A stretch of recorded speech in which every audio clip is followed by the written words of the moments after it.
Today, we are going to chat about a simple word that you can implement in your communication that is going to help you to increase the likelihood that people are going to do what you would like them to do by 30%.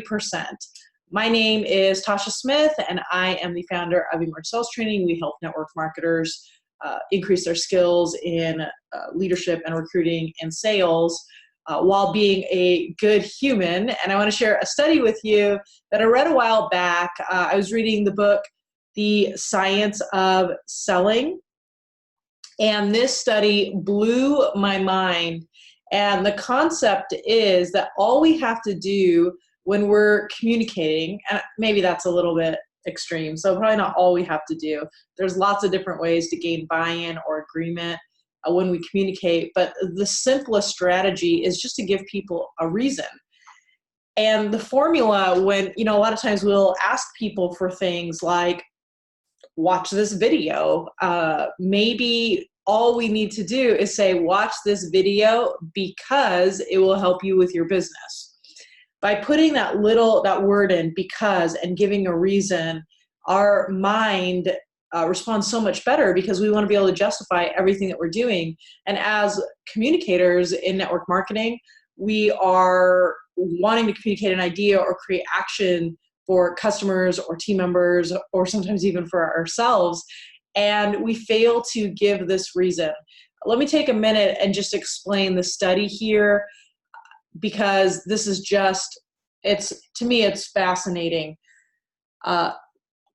So I'm just going to read from a site that I found this study on. For the experiment, researchers approached people waiting to make copies at the City University of New York Graduate Center and asked to go ahead of them using one of the three requests. Request number one, excuse me, I have 5 pages. May I use the Xerox machine? So they're trying to cut. The second is, excuse me, I have 5 pages. May I use the Xerox machine because I have to make copies? Third, excuse me, I have 5 pages. May I use the Xerox machine because I am in a rush? Now, as you can see, only one of these requests came with a legitimate reason. I need to cut a line because I'm in a hurry. The first didn't come with a reason, and the second came with a nonsensical reason. Of course you have to make copies. Otherwise, you wouldn't want to use the copier in the first place. The authors call this placebo information, the same way that you would administer a sugar pill during a drug study. Now, what do you think most people did? If you said they complied with number 3, where there was a legitimate request, you'd be right, but not by much. Here's how the request actually played out. The first one, excuse me, I have 5 pages. May I use the Xerox machine? No reason. Got 60% of people to agree. Awesome. Now, the third one, excuse me, I have 5 pages. May I use a Xerox machine because I'm in a rush? 94% of subjects agreed. That's awesome. That's 34%. Here's what I found so interesting. That second request, excuse me, I have 5 pages. May I use a Xerox machine because I have to make copies? Got 93% of subjects to agree. What is so interesting about this study is that as communicators, we don't even have to think of a crazy reason. We just need to give people a reason, just any reason to do the thing that we are requesting them to do. When I read this was maybe 2 years ago when I first read this, my mind was blown. So I wanted to test it on the hardest person to get to do anything. My daughter, Haley, she's 7 now. She was 4 at the time. And we were really struggling with her being able to brush her teeth at night. She did not want to.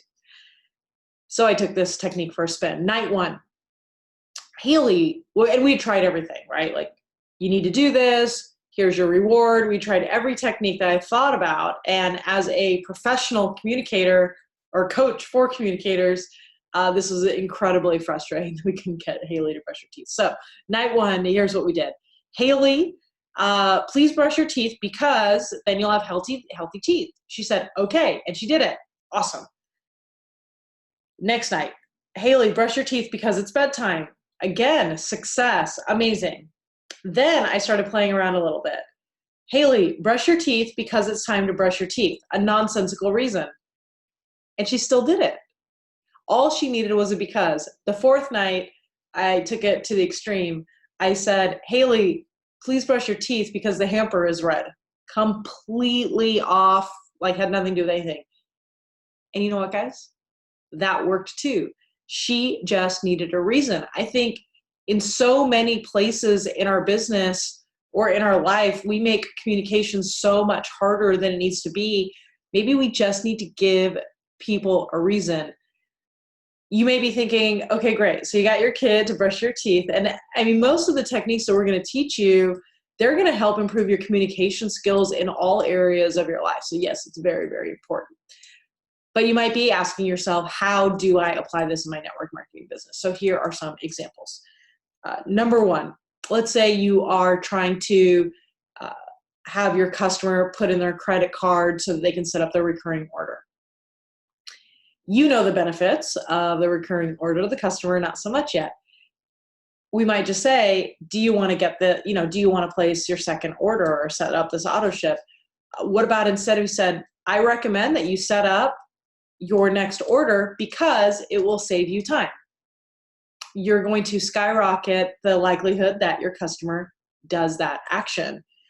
Let's say you are talking to someone about referrals. You can now say, connect me with people that you know that this would be a good fit for because it will help them with their health goals. A really simple reason will increase your results. And of course, their results. It's a win-win for everybody. Let's say you're working with a team member. You can say, let's practice this because it will make you more confident. Or maybe you're working with the customer and you say, let's order this today because then it will arrive on Saturday. And these simple reasons will help the person you're talking to justify what it is that we're doing. I don't want to encourage you, although I thought it was super interesting that Haley brushed her teeth because the hamper's red. I do not encourage you to use false reasons. Obviously, we must use our powers for good and not evil. But I just want to make things easy for you. Go through the outlines that you have for all your various appointment setting or lead generation or whatever conversation outlines you have, and just go through and see where can I use the word because and put a reason. And I'm sure that's going to help you to improve your results without having to be high pressure, salesy, manipulative, or anything like that. I hope this was helpful for you today. Let me know what you think, and I will talk to you soon.